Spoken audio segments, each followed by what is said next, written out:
Okay. The second major part of the work of a school board is to create a vision for education in the community. Now, some people think, well, okay, the only way you do a vision is by going through a big visioning process, and then we end up with this beautiful document that sits on the wall or a shelf. That is a good idea once in a while as a community. It's a good thing to do. But really what we're talking about here is that your job as a board is to continually ask yourself several questions.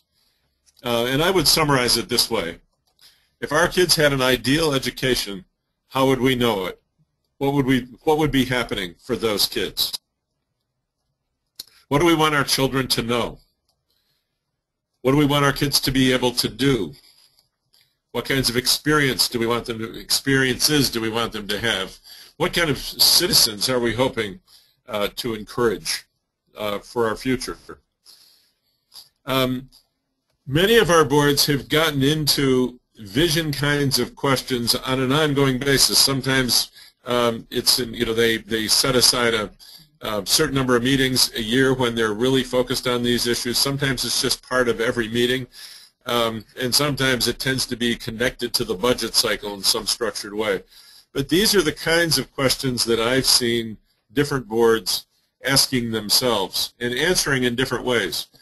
So, for example, part of vision would be, what about this achievement gap? We know that kids in lower socioeconomic situations don't perform as well as wealthier kids. Huge problem in this state. And there are some boards that have said, part of our vision is we're going to wipe out that achievement gap. We are going to find ways to engage all families and support all kids in our communities. Obviously, that's important for all of us to do, but everybody, all of these things that are on this sheet cannot be everyone's top priority, which is why boards are so important as you think about these things. There are some schools in this state where the arts are extraordinary, and there are others where they're less a high priority. And a lot of that comes from the values of the board. How fast and how fully will we integrate technology? Sooner or later, everybody will integrate technology. That's where we're all headed as a society. But the speed and the approach oftentimes is driven by the degree of support from a school board. There are schools in this state that say we want every sixth grader to be able to speak a foreign language. I don't think it's very many schools, but we have schools, and again, that was a result of board visioning work. Do we want all parents to be fully engaged in the education of their children? Certainly everybody should say yes, but that can be a focused effort of a board vision.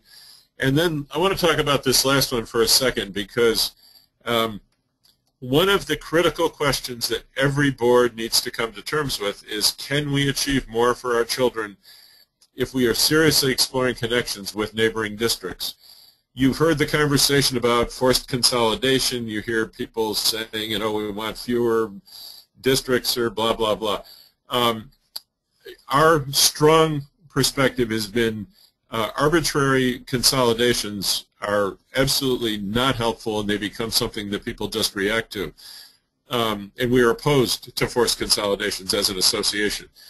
But by the same token, it is critical for boards to be asking themselves the question, in a time of shrinking enrollments, can we deliver all the things we want to deliver and do so only within the four walls of our own school? Or are there other opportunities? Could we get together and do joint programs with our neighbors? There are times when it makes sense to think about various kinds of mergers or joint ventures. That's all part of the visioning work, and we urge boards to think about the fact that this world has changed, it is changing, and the education of our children is no longer confined to a classroom with a teacher and a set of textbooks. It is no longer confined to the four walls of a school or the borders of our town.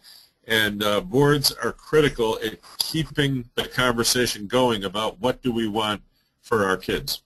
So now we're going to do our second poll, and Carrie's going to put up the second question that has to do with vision in the context of the conversation that I just had with you.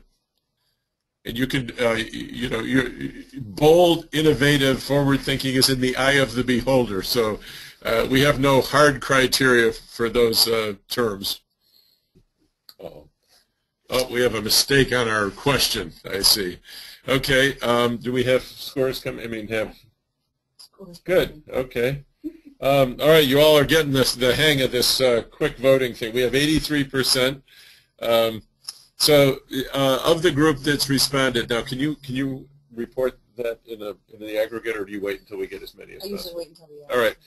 I will just tell you as it's unfolding, it's about 40%, 35, 40% that are saying yes, 23% are saying no, and 40% are not sure, and that makes absolute sense given your the newness of most of you.